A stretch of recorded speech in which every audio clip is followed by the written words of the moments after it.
G'day ladies and gentlemen, how are you all doing? Scotty49 here with you once again for another installment in the How to Play Warhammer 40,000 series. Now, right at the start of the series, we talked about the different ways you can play the game, army list construction, everything that's involved, and ever since we've been covering the core mechanics of the game.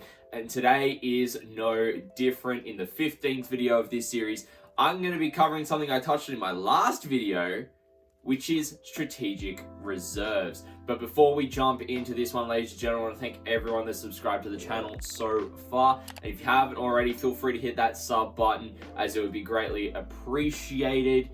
But ladies and gentlemen, let's jump into it. Alrighty, ladies and gentlemen, let's jump into it. So what strategic reserves are units that one or both players have decided to not deploy on the battlefield at the start of the game. And there are rules for strategic reserves that are broken up into three different sections, which are placing units in strategic reserves, arriving from strategic reserves, setting up strategic reserve units, and the advanced rules as well that we'll get to at the end, which is the fourth part. But I'll start off by saying strategic reserves does differ from a lot of other ways you can place units into reserves, and we'll get into that in a second. So first up, we've got placing units and strategic reserves. Now, the rules that do apply to placing a unit within strategic reserves are different to any unit ability or stratagem that allows you to place a unit at the start of the game off the battlefield and start them there and bring them on throughout the game. However, there are some points where they do reference each other. Now, you can only place units in strategic reserves if you're playing with a battle-forged army. So again, like we touched on with stratagems and command points last video, if you are playing unbound, it means you're not going to be able to use strategic reserves unless, again, you have that conversation with your opponent and go, look, you can use your command points, if you are using command points, to do strategic reserves. Or you can say, look, let's, you're the attacker in this mission, put 2 units in strategic reserves, for example. Or you agree, something like that, right? Like, you're going to talk with your opponent and figure it out. But generally, in your normal games, if they're not narrative focused or they're not using Unbound, you get to use strategic reserves being a Battleforged army. Unless otherwise specified, before the game, you select one or more units that you want to be placed into strategic reserves. Now, how you do this is by tallying up the total power level for all of your units for what you want to place in strategic reserves. Now, remember that with units that are in reserves in general, you can't have more than half the number of units in your army, nor more than half of your points in the reserves section to start off the battlefield. So always bear that in mind when you do so. Now, when you are placing them into strategic reserves and you combine those power level totals, you're going to have to pay an appropriate amount of command points to do so. And this is where it links back into our last video. So if you take units that are a total of below 9 power level, you pay 1 command point. If you're taking a total combined power of 10 to 19, what that's going to mean is you're going to have to pay 2 command points. If you've got a total between 20 and 29 power level, it means you're going to have to pay 3 command points, and etc, etc. So for every 9 to 10 power that you have to pay a command point to be able to take it. So the more units that you put in strategic reserves, the more command points you're going to have to end up spending to place them there. And that pretty much covers putting units into strategic reserves. Now we get into how they're going to arrive onto the battlefield from strategic reserves. For any unit that you've placed into strategic reserves, they'll arrive over the course of the battle when you choose. Now, strategic reserves arrive onto the battlefield during the reinforcement step of the movement phase, very similar to the other forms of reinforcements, whether it's a unit ability or stratagem. Now, the only restriction on their arrival is that they can't arrive during the first battle round. And that's pretty straightforward. That's all that covers when a unit can arrive onto the battlefield. Now, if you are playing match play in a tournament setting, then you will know that you can't have any units arrive later than battle round 3 unless they've gone off the battlefield during the game already, like they started on and used a stratagem to take them off, etc. Things like that. So you've got to be really mindful that, okay, I've only got 2 turns where I could potentially bring all these units on. So you want to make sure that you're remembering to do so. But we're going to jump into the third part, which has got a bit more detail to it, which is setting up your strategic reserve units when you bring them onto the battlefield. Now, when you're going to set up your units arriving from strategic reserves, the turn that they actually come onto the table will determine some of the conditions where they can be set up. If they're being set up in the second battle round, then they can be set up wholly within 6 inches of any battlefield edge other than your enemy's battlefield edge, and that's the one that's at the back of their deployment zone. And they also can't be deployed whatsoever within your opponent's deployment zone. So it means that you can only put it kind of in no man's land or in your deployment zone. Pretty straightforward there. But of course, if they are being set up anytime during or after battle round 3, they can be set up wholly within 6 inches of any battlefield edge other than the enemy's battlefield edge. So what that means is, if you bring them on battlefield round 3, you're going to be able to put them into your opponent's deployment zone from one of the side battlefield edges adjacent to it rather than their own there as well. Now, there are some restrictions on how you can place strategic reserves on the battlefield no matter where they arrive on the battlefield. Strategic reserve units must set up outside of 9 inches of any enemy units, much like a lot of other forms of reserves in the game, and with the only exception being that if you set up within 1 inch of your own battlefield edge, you can even set up within engagement range of an enemy unit by doing that as well.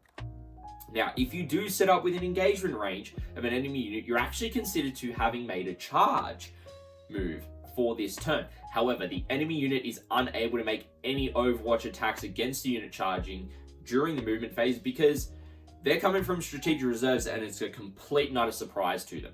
So that is a good trick if you need to clear out your backfield with your strategic reserve units. If they're too close to your battlefield edge, you just move on, charge them, and you're in melee straight away. Strategic reserve units always count as having moved on the turn that they arrive and cannot make a normal move, advance move, or a fallback move. Now, of course, they are brought on during the reinforcement step, which is past the point of doing any of those moves, but it's good to clarify that. If a model is actually physically large enough that it can't be placed wholly within 6 inches of that battlefield edge, then it must be set up touching the battlefield edge, and it cannot do any of the following. Can't make a normal advance or fallback move, or even remain stationary technically. It can't attempt to manifest or deny psychic powers. It can't make any attacks with ranged weapons, can't declare a charge, can't perform heroic intervention, or can't perform any actions or psychic actions. So it means if you're bringing a big unit like that, and you're not certain it's going to fit when you bring it on from strategic reserves, you might want to not put it in strategic reserves. And generally those size units will actually be quite high power level as well, so it'll cost you a lot of command points to put them there in the first place. Now, strategic reserve units also follow all the rules that apply to reinforcement units for what they are able to do during the turn that they arrive. So they can still make shooting attacks, they can still make charges, and they're still able to fight in close combat, for example. So those normal rules that apply to other reinforcements also apply here as well. Now, if a strategic reserve unit is not set up on the battlefield by the end of the battle, or if you're playing match play by the end of battle round 3, then it counts as being destroyed for the purposes of the game. Now, that's pretty much it for the core rules when it comes to strategic reserves, but now we're going to touch on the only advanced rule relating to strategic reserves, which is aircraft and strategic reserves. So when an aircraft enters from strategic reserves, it can be set up anywhere on the battlefield that is more than 9 inches away from any enemy units, instead of within 6 inches of a battlefield edge. Now, what this does is it represents the fact that it's right up in the sky and it could be performing a strafing run or a dive bombing run onto the battlefield where you need it most throughout your games. Now, aircraft models, however, cannot declare a charge the turn that they arrive from strategic reserve. So if you've got a hive tyrant that's kitted out for close combat doing something like this, then it means you're not going to be able to get into close combat with them. That's just something to bear in mind as well when you're doing things like this with demon princes or any like big close combat threat that does have the aircraft keyword. Now, I could be wrong that the demon prince and hive tyrant don't have the aircraft keyword. Could be completely wrong on that. Happy to be wrong. If you are playing with a battle-forged army, then you can move an aircraft unit off the table edge during your movement phase, or it could be forced to move off due to either not being able to complete its minimum movement without moving off the table, or it just cannot complete its minimum movement at all, like there's a ton of models in the way and going past would end up off the table as well. It is then placed into strategic reserves. Now, aircraft, when this happens, will arrive back onto the table from strategic reserves in the next turn specifically. Doing this with an aircraft does not cost you any additional command points to be able to do so. So it means that if it does unfortunately happen to you during your games, or you do choose to do it during your games, you're not having to pay those command points to put them into strategic reserves like you would doing it at the start of the game with specific units. And ladies and gentlemen, that about covers it for strategic reserves.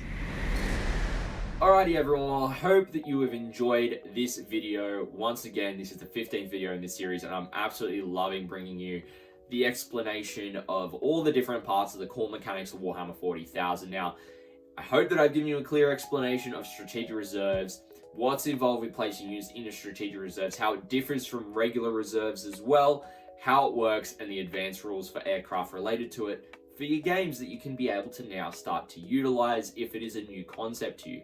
Now, if you do have any questions at all, feel free to ask me down in the comments section below. And if you haven't already, feel free to hit that like and subscribe button as well. And let me know what you think of strategic reserves. Do you make use of them in your own games if you have gotten past this point of learning Warhammer 40,000? But if you don't have any questions that you want to ask here, and you do have questions, feel free to come and ask me over at my Twitch stream when I am live on Tuesday and Friday nights and Saturday afternoons for my hobby sessions.